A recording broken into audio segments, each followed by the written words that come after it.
No ar, Brasil ODS, um programa que mostra, divulga e debate o terceiro setor, dando voz à solidariedade e construindo a cidadania.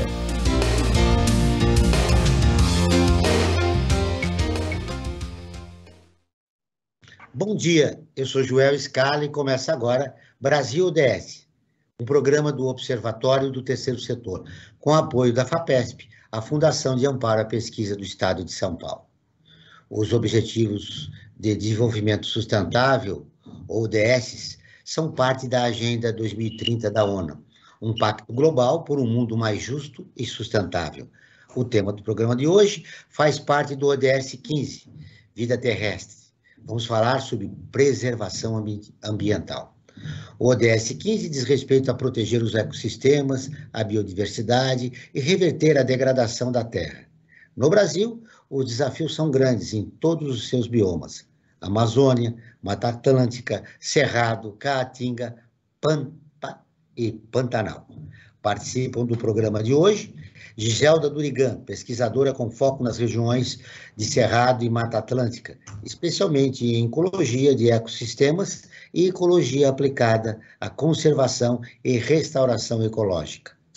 Carlos Durigan, geógrafo,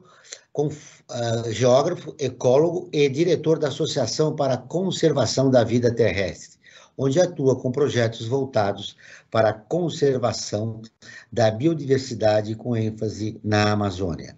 A co-apresentação do programa é de Frank Valverde, que também trará os destaques do site do Observatório do Terceiro Setor. E você vai conferir as notícias do mundo com a repórter Ana Paula Loureiro, direto de Nova York. Bom dia, Franklin. Bom dia, Joel. Bom dia, Giselda. Bom dia, Carlos. E bom dia a você que está em sintonia aqui com o Brasil ODS, da Rádio Brasil Atual. Eu vi que você escolheu como destaque da semana a eleição do novo presidente da França, Macron. Isso, Joel. Você acredita que a eleição do Macron ela vai interromper a trajetória da extrema-direita? Olha, Joel, acho que contribui bastante, né, para isso, porque a França sempre é um país que sempre teve voltado para a questão do humanismo, né, já desde a Revolução Francesa, né, da liberdade, igualdade, fraternidade. E, de uma certa forma, os olhares do mundo sempre ficam voltados para o que o povo francês decide, né? E o povo francês decidiu, nesse último fim de semana, por 58% dos que votaram, né, pela permanência do Macron à frente da presidência, derrotando a ultradireitista Marine Le Pen, né? Isso é um fato bastante positivo, porque o Macron aposta pela a Europa, né? Pela visão de uma Europa civilizada, por um mundo civilizado, né? Enquanto que a oponente, a Le Pen, né, ela tem uma visão bastante conservadora, nem conservadora, né? Conservadora a gente tem que aceitar. Agora, o reacionário não dá, né? Ela tem a visão um pouco reacionária, preconceituosa, por exemplo, contra os imigrantes, e isso acho que é um problema. Então, a França dando essa resposta, eu acho que serve de exemplo para todos os outros países, né? A gente tem que apostar no lado civilizado, no lado civilizatório, e não nesse lado mais reacionário, né? Que isso é prejudicial, né? Muito prejudicial para todos e todas. Só para finalizar, Joel, um dado que eu acho importante também, isso é importante para ser refletido, né? Não só na França como no mundo inteiro, o número de abstenções. Desde há 53 anos não se tinha tanta abstenção na votação. Foi quase 30% do eleitorado que se absteve, não quis votar nem em um nem no outro, muito pelo contrário. Então, desilusão em relação à política, né? Exatamente, acho que os políticos, sejam eles de direita, esquerda, centro, extrema, de qualquer lado, tem que começar a pensar mais no que o eleitor está querendo, né? Respostas para esse eleitor que não está satisfeito nem com um nem com o outro. Vamos começar cumprimentando os nossos dois convidados. Giselda, seja muito bem-vindo ao nosso programa. Bom dia para vocês, é um prazer estar aqui. Franklin, Joel, Carlos. Falando Carlos, Giselda Durigan, Carlos Durigan, são parentes? Provavelmente sim, mas em que distância a gente não conseguiu descobrir até hoje. Ainda não identificamos. Carlos, bom dia, viu, Carlos? Seja muito bem-vindo ao nosso programa. Obrigado, Joel. Bom dia, Franklin, Giselda, toda a equipe e audiência desse programa. Uma honra estar aqui com vocês. O prazer é nosso, Carlos. O Brasil possui 6 biomas e uma enorme biodiversidade. Todos eles estão ameaçados atualmente. É possível elencar um que esteja em maior risco, Giselda? Eu sempre tenho que falar do Cerrado, porque até a minha trajetória profissional, ela deu uma guinada há uns 10 anos atrás. Eu comecei trabalhando com florestas, com Mata Atlântica, mas a carência de conhecimento, de luta pelo Cerrado, é tão grande que eu me vi quase obrigada a preencher esse nicho vago aí.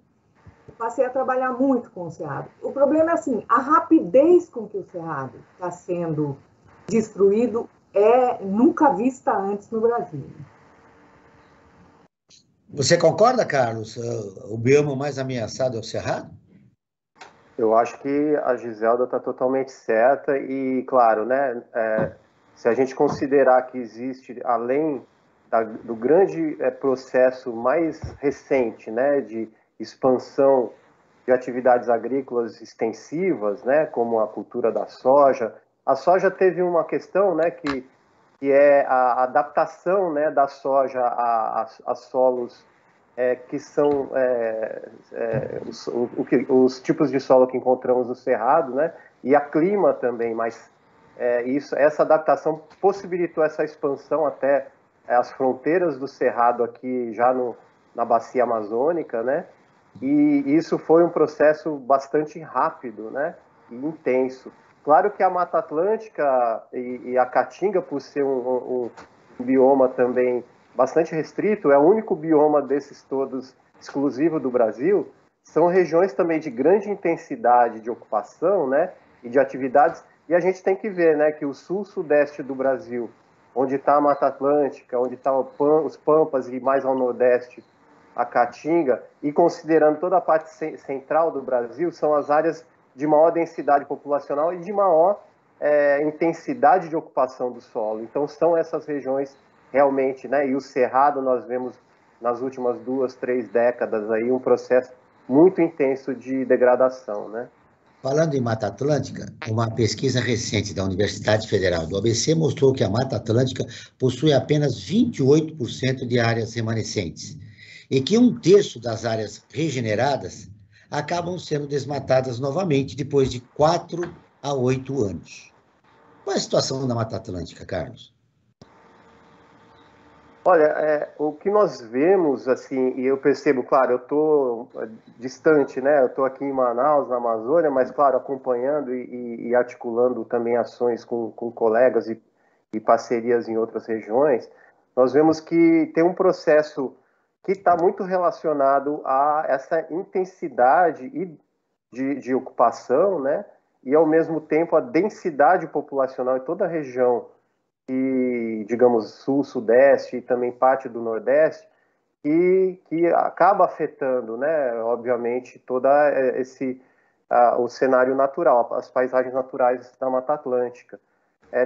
Esse processo de ocupação, inclusive atualmente, e considerando as políticas nacionais atuais, tem se estendido, inclusive, para as áreas protegidas no bioma, né? Então, nós vemos hoje alta incidência de invasões e ocupação ilegal em áreas protegidas, né, que deveriam estar protegendo esses territórios.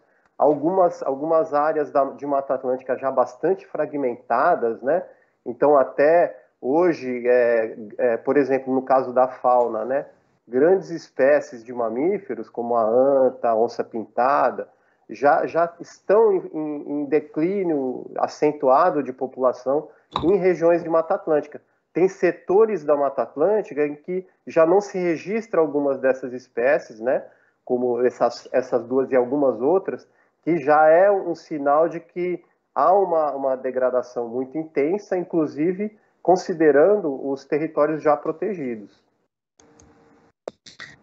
Giselda, qual a importância de regenerar essa floresta? Olha, primeiro a gente precisa entender que a Mata Atlântica são duas, basicamente, né? E duas com histórias diferentes. Então, uma é a história da Mata Atlântica da Serra do Mar, né? que vai relativamente bem, porque ela era inacessível, então não foi ocupada por ser inacessível. E a outra é a Mata Atlântica, que ocupava as terras mais férteis do Brasil, e por isso foram as primeiras a serem destruídas, porque é onde era possível plantar cana, plantar café, plantar algodão, plantar milho e, recentemente, soja, né? Então, essa Mata Atlântica, que praticamente não existe mais, que eles chamavam de Mata Atlântica do interior, que é onde existe uma estação seca prolongada, essa tem uma regeneração natural muito difícil, enquanto a Mata Atlântica, sempre úmida da Serra do Mar, se regenera naturalmente com uma certa facilidade. Nós precisamos de mais floresta nessa cidade. Então, nós temos dois desafios.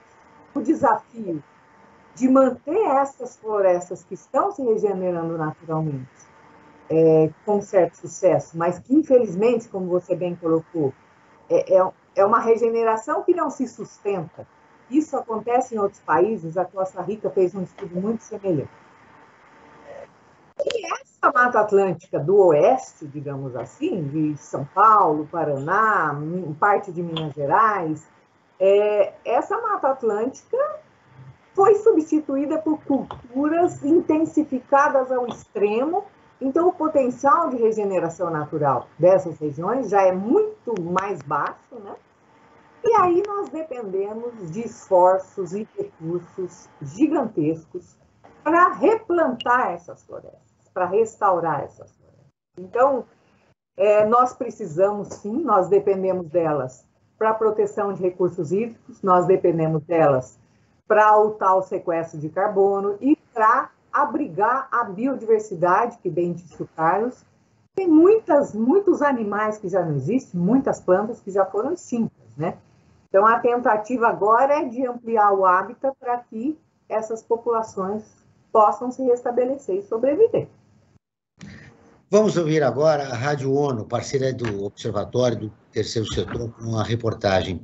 2 geoparques do Brasil são escolhidos para a lista global da Unesco. A Ana Paula Loureiro, de Nova York, tem as informações. O Conselho Executivo da Unesco aprovou a nomeação de 8 novos geoparques globais, ampliando o número de locais que participam da rede global de geoparques para 177 em 46 países. Luxemburgo e Suécia integram a lista com sítios naturais. Já o Brasil ganhou 2 designações, a região de Seridó, área no semiárido nordestino, e os caminhos dos cânions do sul, no sul do Brasil.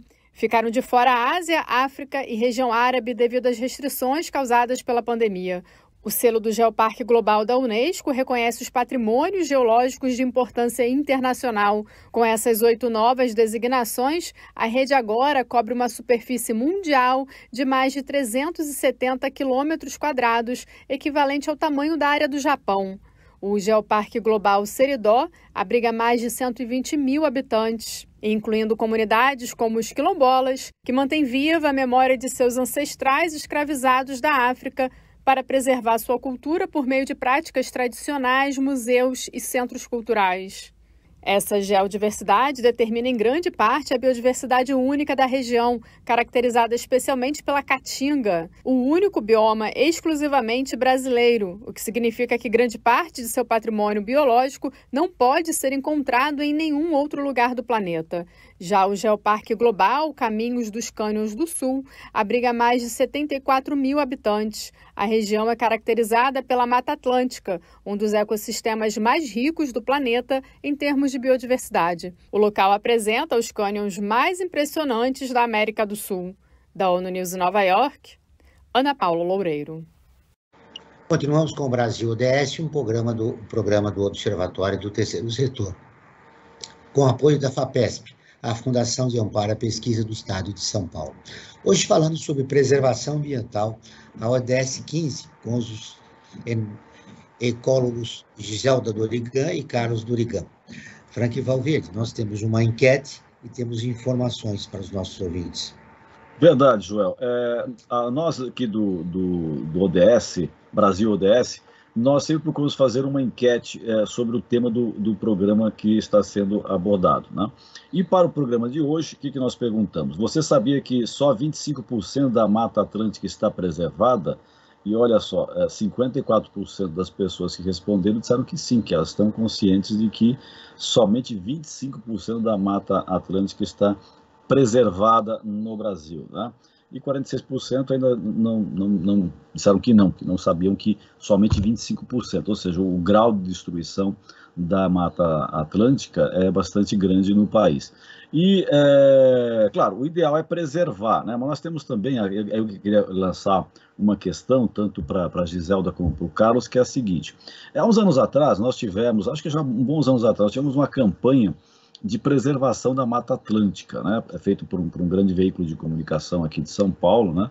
De preservação. E acho que, de uma certa forma, serviu até para, não sei se efetivamente para conservar a Mata Atlântica, mas dar consciência para as pessoas da importância da Mata Atlântica para os brasileiros, né? Quer dizer, não é só, apesar disso aqui de São Paulo, essa iniciativa, não só daqui, mas para todo o Brasil, que ela é importantíssima, né?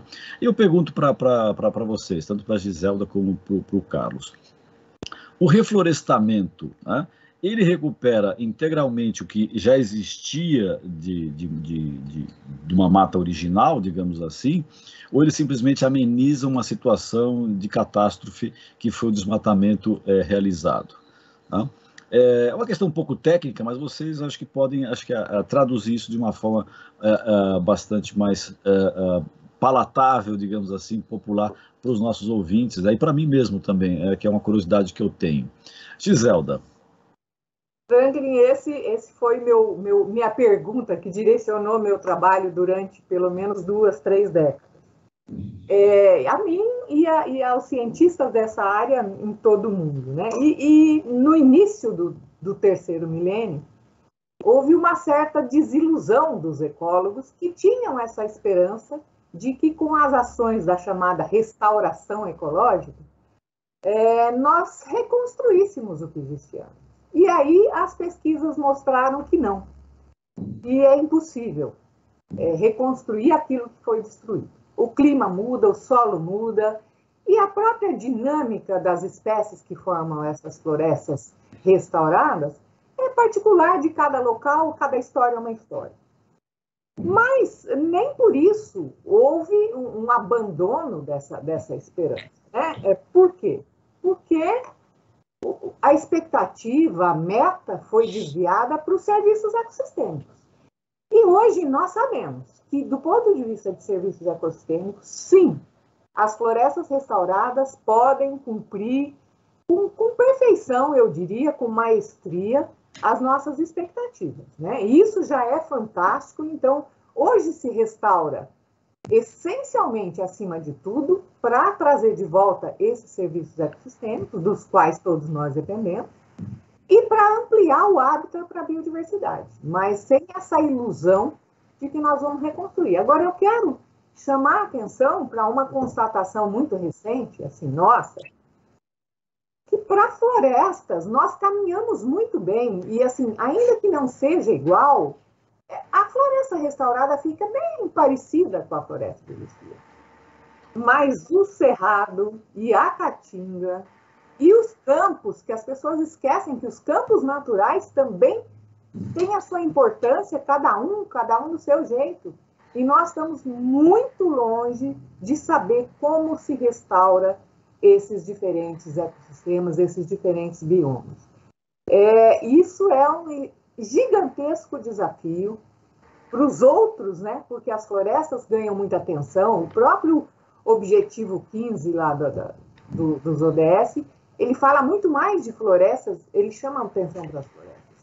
Mas o resto do Brasil, no caso, depende de ciência e de técnica que nós estamos longe de dominar. Carlos. Olha, a Giselda é uma grande autoridade no assunto, né? E realmente eu acho que ela fez um resumo muito bom para nós sobre isso, né? Pelo tempo que nós temos. Eu só gostaria de complementar, por exemplo, na Amazônia, né? Trazendo um pouco da nossa realidade aqui.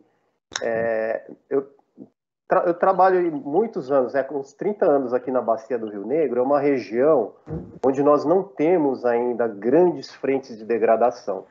Então, uma coisa que nós aprendemos muito aqui na interação, inclusive de conhecimentos, né, entre conhecimento científico e conhecimento tradicional, povos indígenas, ribeirinhos, né, é que o uso, por exemplo, quando há uma intensidade de uso reduzida ou limitada a espaços pequenos, e você tem uma grande extensão, digamos, da floresta matriz, em volta daquelas áreas que estão sendo utilizadas, o processo de regeneração é muito rico. A gente chega a ver aqui áreas que já foram utilizadas para a agricultura tradicional, que é a agricultura, inclusive de corte e queima, né, que é promovida por povos indígenas e ribeirinhos, são áreas muito pequenas, né? Em geral, uma família coloca 1 hectare de roçado por ano, essa área vai sendo usada por 2, 3 anos, aí ela é abandonada e eles vão e utilizam uma nova área, em geral 1 hectare por família. Essas áreas, com um período de 20 a 30 anos, ela chega a se recuperar quase, né, ficando quase parecido com a floresta que está em volta. Então tem essa questão da relação espacial também, das áreas degradadas que são recuperadas. E nesse caso, não há uma ação ativa de regeneração. Simplesmente a área é abandonada, ela vai encapoeirando, tem um processo de regeneração natural, né? E a floresta toda em volta, né, acaba contribuindo, né, com sementes e que vão alimentando essa regeneração. É muito diferente de processos que estão acontecendo em áreas extensamente degradadas, né? Então, o processo de reconstrução, isso que a Giselda falou muito bem, né? Que é a questão histórica, né?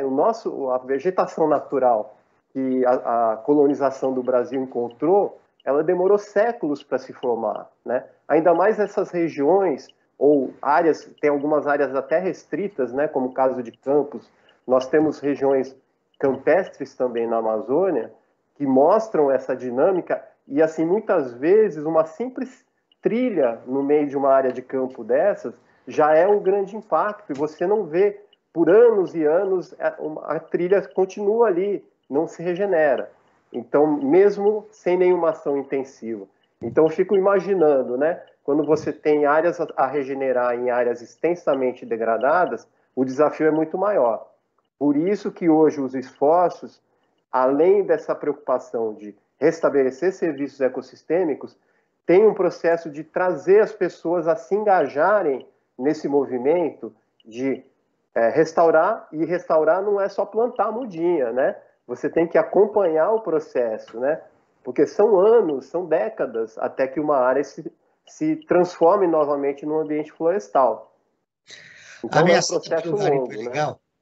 Conclui, Carlos. Quer concluir, Carlos, por favor? Não, é só isso. É só para dizer que é um processo importante e que precisa ter todo esse movimento em torno dele. Ameaçada pelo garimpo ilegal, a Amazônia registrou 941 quilômetros quadrados com alertas de desmatamento no primeiro trimestre de 2022, de acordo com dados do Instituto de Pesquisas Espaciais, o INPE. O número é um recorde histórico e 64% maior do que o registrado no mesmo período em 2021. A Amazônia ganhou destaque no debate nacional e internacional nos últimos anos. Como se pode reagir a um quadro como esse, Carlos? Olha, é um quadro aterrador, porque nós temos uma situação que, por um lado, tem essa questão do aumento da degradação que é visível, né? Que é o desmatamento intenso dessas áreas, né? Que são utilizadas hoje de forma indiscriminada, sem nenhum tipo de controle. O controle geralmente são ações reativas, né? Quando uma situação aparece na mídia, como já está um nível de gravidade altíssimo, né? Com conflitos estabelecidos, aí sim há uma atividade reativa. Não tem um sistema, um plantão, né, de cuidar desse cenário. Inclusive existem políticos, né? Nós vemos até o próprio presidente da República muitas vezes incentivando esse tipo de atividade, o que é mais grave ainda. Então, além desse processo de degradação que é visível por satélites, nós temos a contaminação. É uma situação, todos os estudos feitos até agora, mostrando a contaminação por mercúrio na região, são extremamente preocupantes, porque não está atingindo só as pessoas diretamente envolvidas com a atividade, está atingindo quem vive na cidade e consome pescado, né? O que é muito comum aqui no norte do Brasil. Então, é uma situação, é um processo sistêmico de degradação, e boa parte delas que ainda a gente conhece muito pouco, como o caso da contaminação. O mais importante agora para fazer frente a isso, e muita gente se engaja na atividade por falta de alternativas econômicas mesmo, né? Então, eu acho que retomar projetos, políticas voltadas ao desenvolvimento de ações econômicas, né, que levem ao desenvolvimento econômico regional, utilizando a floresta em pé, manejando os recursos naturais. Nós não precisamos desse ouro que sai dessa forma da Amazônia, mesmo porque ele não está gerando riqueza para ninguém, com exceção de algumas poucas pessoas porque esse ouro, inclusive, sai ilegalmente do Brasil, né? Ele não entra no cômputo da produção econômica mineral do Brasil, né? Ele é uma atividade ilegal, criminosa, né? Que precisa ser combatida com muita energia e, ao mesmo tempo, levar políticas que fortaleçam as dinâmicas e as cadeias produtivas com potencial sustentável. Aí sim a gente vai ver um desenvolvimento regional mais responsável para a região. Giselda, o Carlos falou de resgatar políticas públicas para enfrentar essa situação. Na sua visão, o que é possível fazer? Nossa, eu estou ouvindo o Carlos falar e me perguntando que políticas seriam essas, né?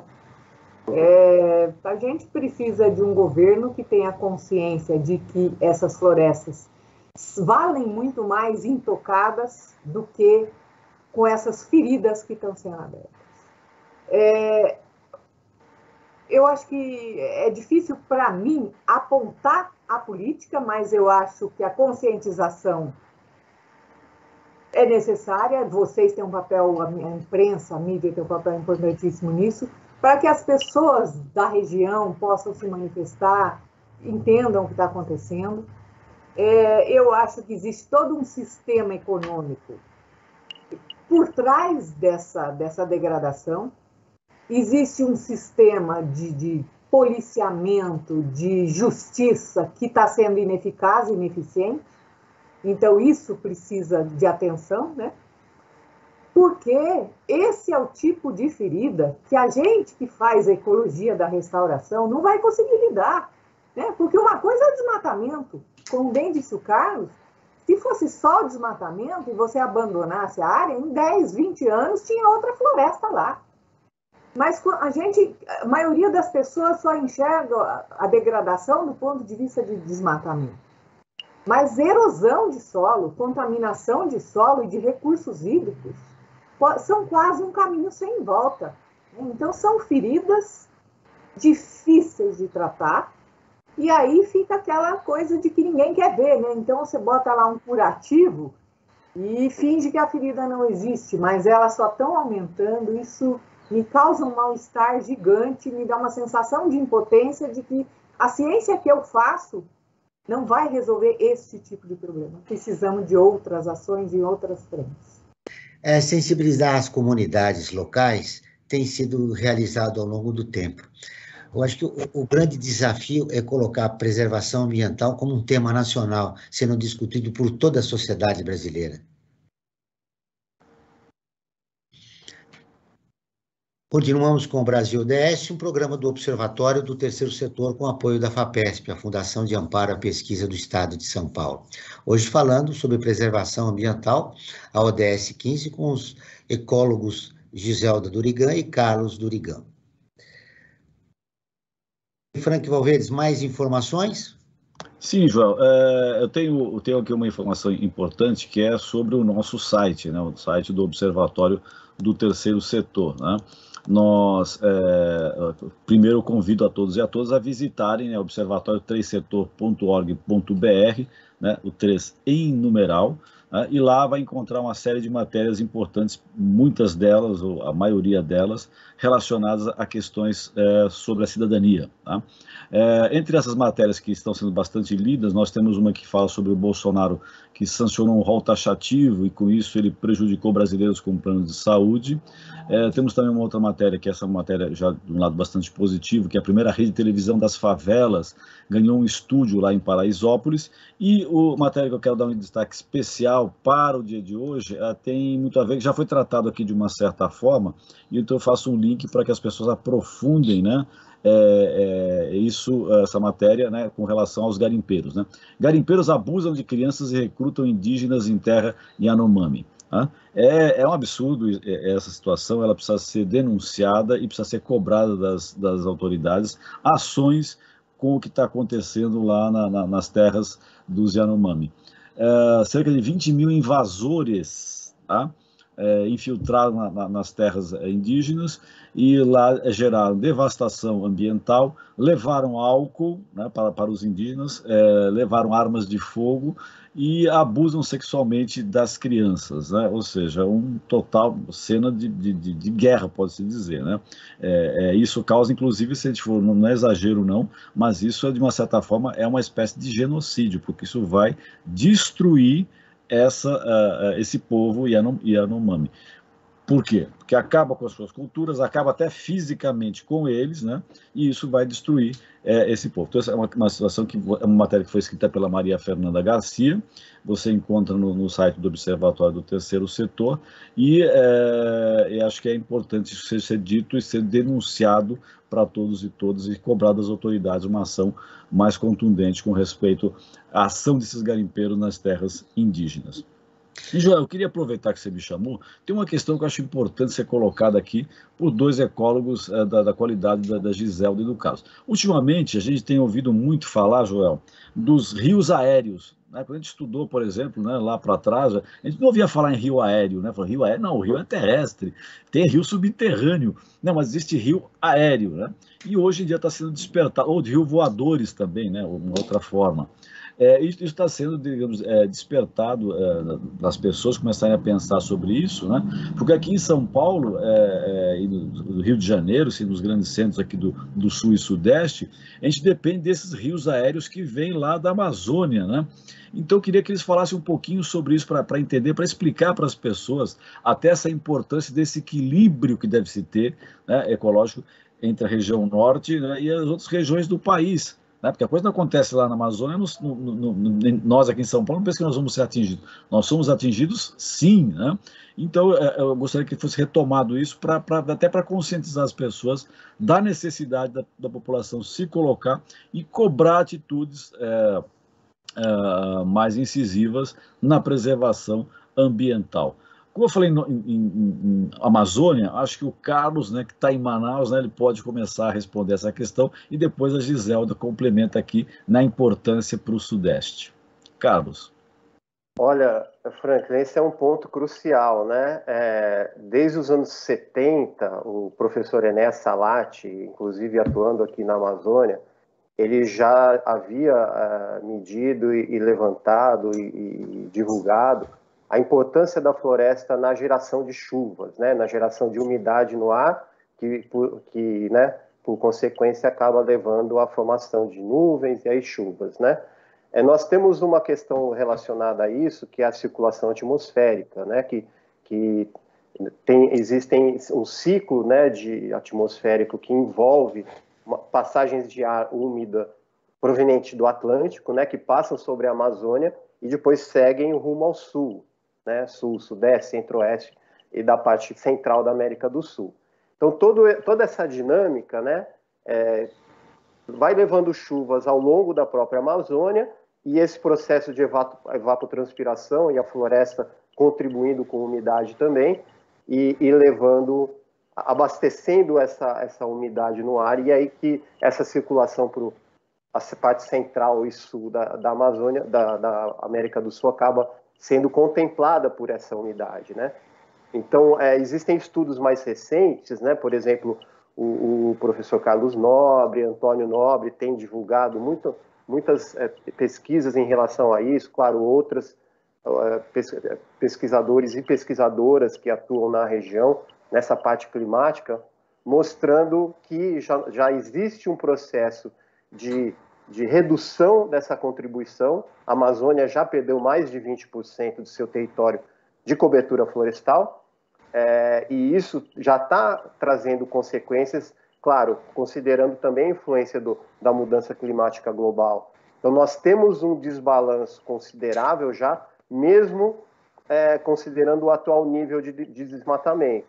Então, existe uma teoria que agora está sendo propagada, que é quando chegarmos a uma degradação de 30% da região, esse processo vai gerar uma cadeia de processos, né, consequentes, que podem ainda afetar ainda mais, e aí processo de savanização, por um lado, de algumas áreas, redução de umidade, áreas ficando mais secas, se transformando em uma vegetação secundária mais pobre, né?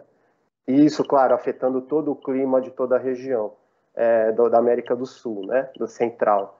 Então, é um processo bastante complexo, mas que já mostra resultados importantes. Temos vivenciado picos de chuvas, agora chovendo muito porque estamos passando por um período de laninha, né, que altera bastante o regime de chuvas, né? Aqui mesmo na região do Amazonas tem chovido muito mais intensamente do que anos anteriores, mas é um período específico, né? Em breve já entramos num período de verão amazônico, né? Que é esse período do segundo semestre, e aí provavelmente teremos um período também bastante seco. Então é um processo, é uma dinâmica muito ainda bastante preocupante, né? E pode estar, sim, afetando, inclusive, as atividades que contribuem para a degradação, muitas vezes, né? Que é quando existem ações da agricultura ou pecuária que são feitas sem essa preocupação de manter floresta e tudo, né? Como está acontecendo aqui. Gisa. Eu vou aproveitar que vocês me deram tempo para pensar e vou lançar aqui um conceito novo, em contraposição ou em complementação à ideia dos rios voadores, que são, digamos assim, criados pela floresta, evapotranspirando e jogando para a atmosfera quantidades gigantescas de água que se transforma em chuva. Mas aí eu vou falar para vocês da importância dos rios subterrâneos, que eu vou chamar de rios subterrâneos, entre aspas, né? Porque de nada adianta se essa água toda que se torna chuva cair no chão e não infiltrar.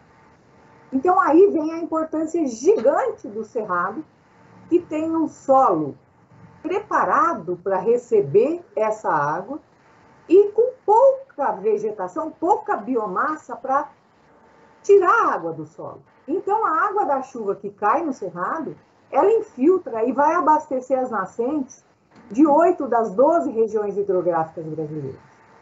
Então, a gente depende, sim, dessa água que as florestas lançam na atmosfera e fazem os rios voadores que vêm garantir a nossa chuva no Sudeste e no Sul, mas a gente depende de que essa chuva toda infiltre e abasteça nascentes, as reservas, os grandes aquíferos, para que a gente tenha segurança hídrica. Então, esses dois componentes, os biomas que constroem, que formam os rios voadores, e os biomas que absorvem como esponja a água da chuva e garantem as nossas nascentes perenes, nossos rios perenes, nossos reservatórios hidrelétricos, são extremamente importantes, igualmente importantes. Então, cada região com o seu papel, com o seu serviço ecossistêmico, digamos assim. Mas essa interligação de tudo é fantástica. Você quer ficar informado sobre projetos, causas sociais e direitos humanos? Siga o Observatório do Terceiro Setor nas redes sociais e acompanhe informações do Brasil e do mundo. No Instagram é @Instagram 3 Setor, no Facebook é facebook.com/Observatório 3 Setor. Nossos programas de rádio também estão disponíveis no canal do Observatório no YouTube.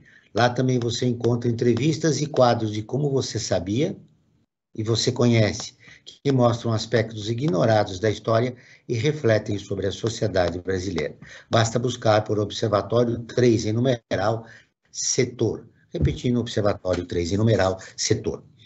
Outra ameaça aos biomas brasileiros é a agropecuária. Segundo o estudo da WWF Brasil, o avanço da produção de soja e gado está reduzindo a biodiversidade da Amazônia e do Cerrado. Giselda, você tem uma pesquisa extensa no Cerrado.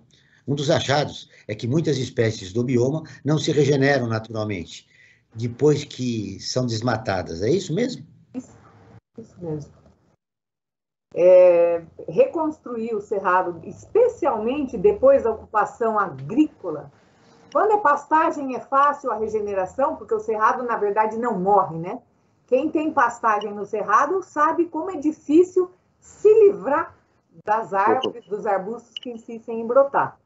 Então, se você decide recuperar uma pastagem, na maioria dos casos, basta você tirar o gado, tirar aquela braquiária de lacé que é possível. Mas depois de agricultura, em que você revolve o solo, destrói a vida do solo, destrói a estrutura do solo, adiciona calcário e fertilizantes, aquilo deixou de ser cerrado. As plantas não entendem, não se sentem mais em casa depois da ocupação agrícola. Então, é quase que uma ocupação irreversível. No caso do Cerrado, na hora a gente não consegue mais reconstruir nada parecido com o Cerrado que existia depois de agricultura intensiva como a que a gente tem visto. A preservação desse bioma é fundamental, Francisco. Fundamental. Eu te ouvi, Francisco. A preservação desse bioma é fundamental, o equilíbrio ambiental do nosso país.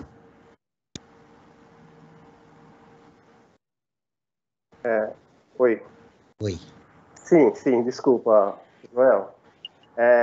Então, realmente, um processo que é bastante difícil, porque nós temos hoje, inclusive, quando discutimos a agricultura, em especial, né, nós temos movimentos que mostram que é possível, ao menos, reduzir esse impacto e transformar, né, a necessidade de produção de alimentos numa busca de formas mais sustentáveis de fazê-lo, né?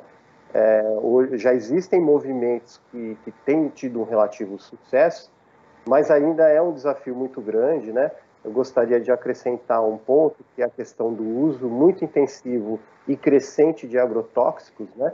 Porque, por exemplo, o glifosato, né, que tem uma propriedade forte de herbicida, né, que a tendência é inclusive matar o que não é preparado para persistir a ele, né?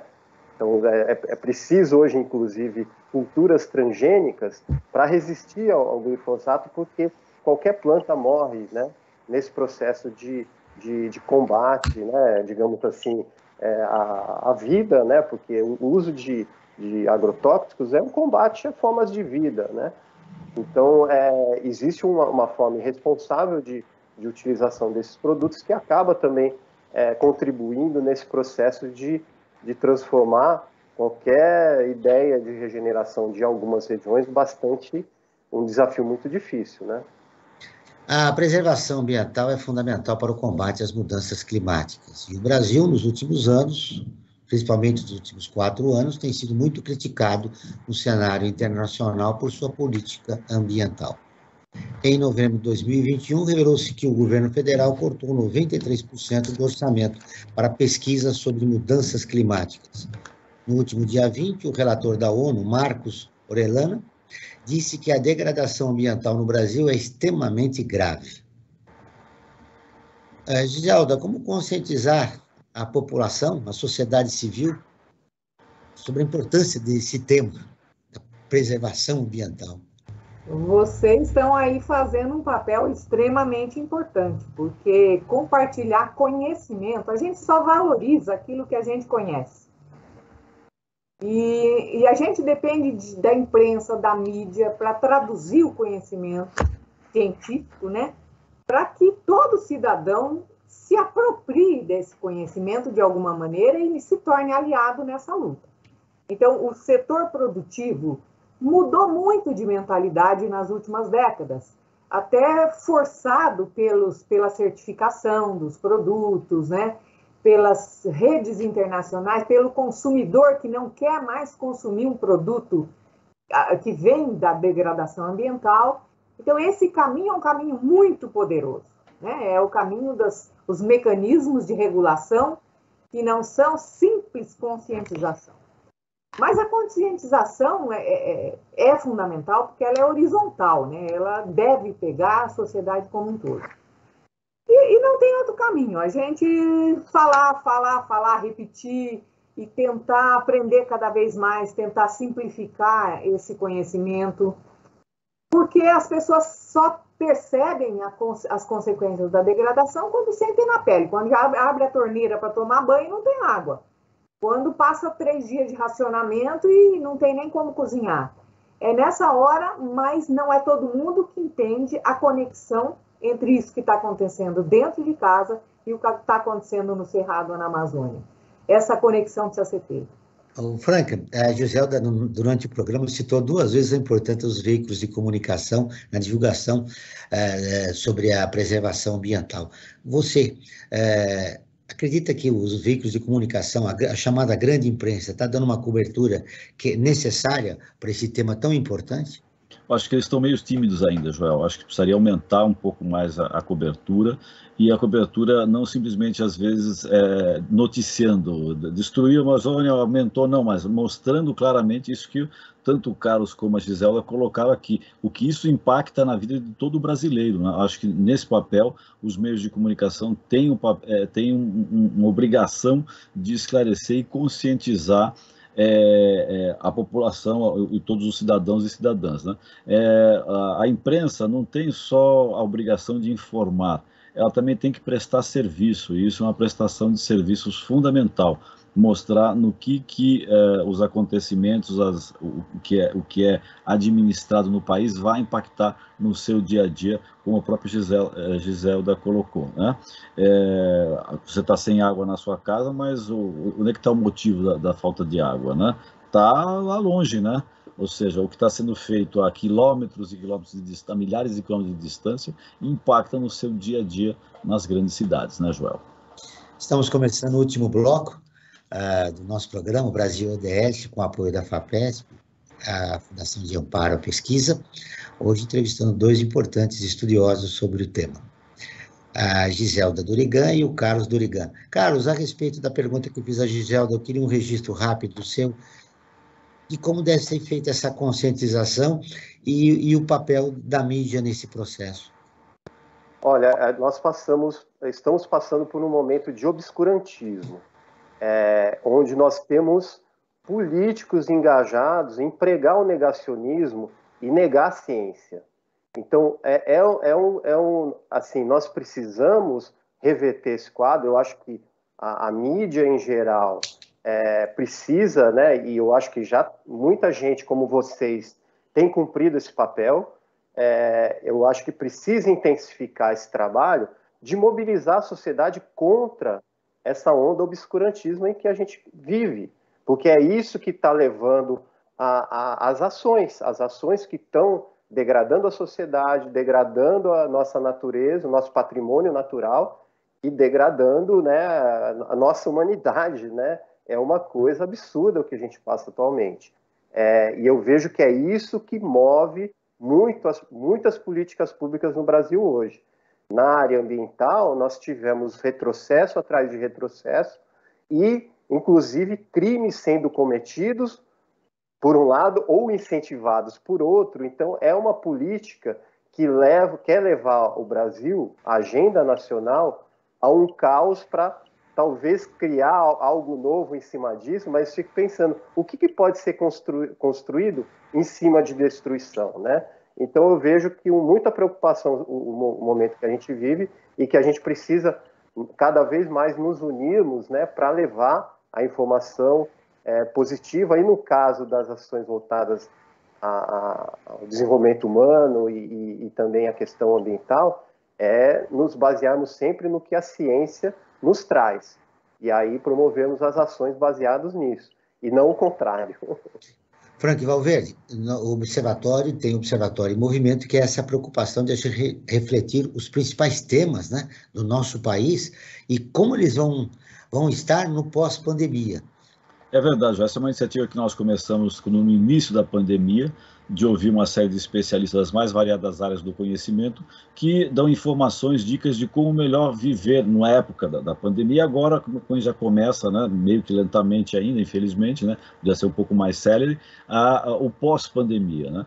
E convido a todos e a todas a entrarem no nosso site, né, observatório3setor.org.br, e lá, o 3 em numeral, né? E você vai conseguir ter informações desses especialistas como melhor viver esse momento de pós-pandemia que nós estamos atravessando agora. E eu também queria falar, Joel, de uma ferramenta muito importante que nós temos, uma nova ferramenta, que chama-se Apoio Terceiro Setor. É uma plataforma online de financiamento coletivo para organizações da sociedade civil, com projetos em diversas áreas. Para saber mais sobre essa plataforma, eu convido a todos e a todas que visitem apoie3setor.com.br, o 3 em numeral, né? Apoie o terceiro setor.com.br, e lá você vai ter informações de como melhor utilizar dessa plataforma online. E também faço o convite, né? O convite que o Joel já fez no início um pouco lá para trás do programa, mas não custa de repetir, que visitem as redes sociais nas quais nós estamos, né? Seja no Facebook, no Instagram, assim como também no YouTube, Joel. Caminhando para o final, Frank, o seu destaque final sobre o programa de hoje. Perfeito. A síntese que eu poderia fazer: preserve o meio ambiente, que você está preservando a sua qualidade de vida. Perfeitamente. Dorigão, o seu destaque final, do que mais importante você gostaria de deixar registrado no final do programa de hoje, rapidamente? Os dois são Dorigão.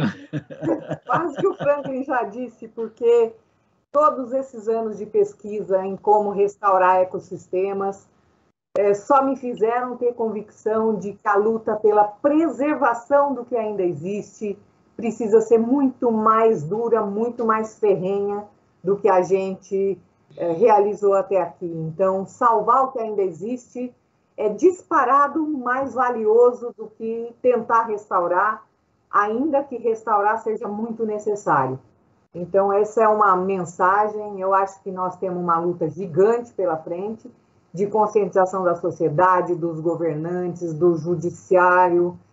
Todo mundo que toma a decisão tem que se apropriar desse conhecimento para tomar a decisão certa. Carlos. Complementando tudo que já foi dito, a questão, para mim, essencial que fica, que precisamos ainda mais nos mobilizarmos, né, frente a essas necessidades de atuar pela conservação, pela preservação, pela restauração, né, para garantir a nossa vida, né, para garantir a nossa existência, e, ao mesmo tempo, retomar ações e frentes que estão, né, que foram desmanteladas. Né? Nós temos um histórico dos anos 90 que mostrou que é possível reverter quadros muito negativos em relação a tudo isso que a gente falou. Então, eu acho que nós precisamos um novo ciclo de retomada, de mobilização da sociedade em torno de questões socioambientais que nos afetam a todos. Giselda, o Carlos falou de um novo ciclo, de um novo momento, né, na vida nacional para cuidarmos da preservação ambiental. Em relação a esse tema, qual é o seu maior sonho? Uma eleição que nos leve a uma situação melhor entre os nossos tomadores de decisão. Eu acho que a eleição que está aí é uma janela de oportunidade para a gente mudar as coisas para melhor. Sua esperança, Carlos? Eu acho que isso é um ponto importante mesmo. Precisamos fechar esse ciclo de negacionismo, né, e escolhermos bem nossos gestores públicos, porque isso é de extrema importância para a gente construir um país mais justo e sustentável. O Brasil DS, um programa do Observatório do Terceiro Setor, com apoio da FAPESP, Fundação de Amparo à Pesquisa do Estado de São Paulo, está terminando. Eu agradeço a presença da pesquisadora Giselda Durigan, do geógrafo Carlos Durigan.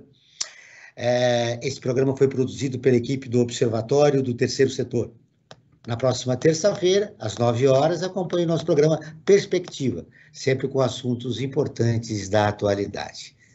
Ficamos por aqui sempre na luta por uma sociedade mais justa, solidária, sustentável e tolerante. Até o próximo programa.